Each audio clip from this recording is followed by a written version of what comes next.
Hi friends, విర్చిటౌన్లో T20 world cup గెలుచుకున్న team India మంచి ఫామ్ మీద ఉంది.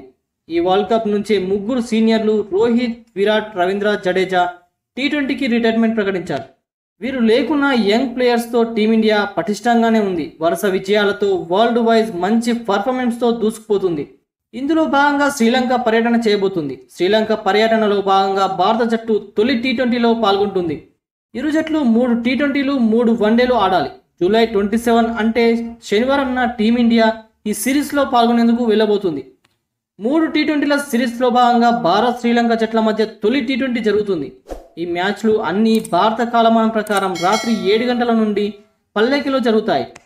టీ20 జట్టు కెప్టెన్సీ బాధ్యతలకు భారత క్రికెట్ నియంత్రణ మండలి బీసీసీఐ సూర్యకుమార్ యాదవ్కు అప్పగించింది.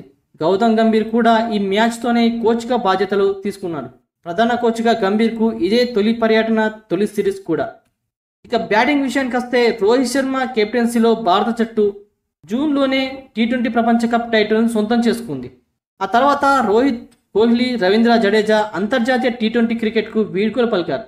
2024 టీ20 వరల్డ్ కప్లో రోహిత్, కోహ్లీ ఓపెనింగ్ చేయగా కోహ్లీ, రోహిత్ లేకపోవడంతో ఇప్పుడు ఎవరు ఓపెనింగ్ చేస్తారనే ప్రశ్న మొదలైంది. అయితే ఓపెనింగ్ బ్యాట్స్మెన్గా వైస్ కెప్టెన్ శుభమ్ గిల్, యశస్వి జైస్వాల్ చేస్తారని తెలుస్తుంది. వీరిద్దరూ జింబాబ్వే పర్యటనలో చివరి 3 మ్యాచ్లో ఓపెనింగ్కు దిగారు. ఇప్పుడు శ్రీలంక పర్యటనలో గిల్, యశస్వి ఓపెనింగ్లో అధిక స్కోర్లో సాధించే అవకాశం ఉంది.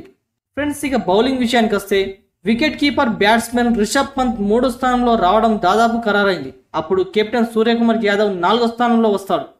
ఆ తర్వాత హార్దిక్ పాండ్యా, రింగ్ సింగ్, శివం దుబేలు వరుసగా 5, 6, 7 స్థానాల్లో దిగే అవకాశం ఉంది.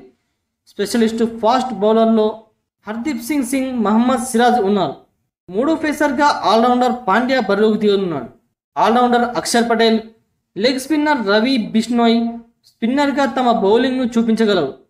బిష్నోయ్ స్థానంలో వాషింగ్టన్ సుందర్కు అవకాశం దక్కేలా కనిపిస్తుంది. పల్లెకిలో పిచ్ స్పిన్ ఫ్రెండ్లీగా ఉంటే కెప్టెన్ సూర్య 3వ స్పిన్నర్గా వాషింగ్టన్తో పాటు అక్షయ్ బిష్నోయ్ని కూడా ఈ మైదానంలో ఆడించవచ్చు. అప్పుడు రింగ్ సింగ్కు శివం దుబే అవుట్ అయ్యే అవకాశం ఉంది.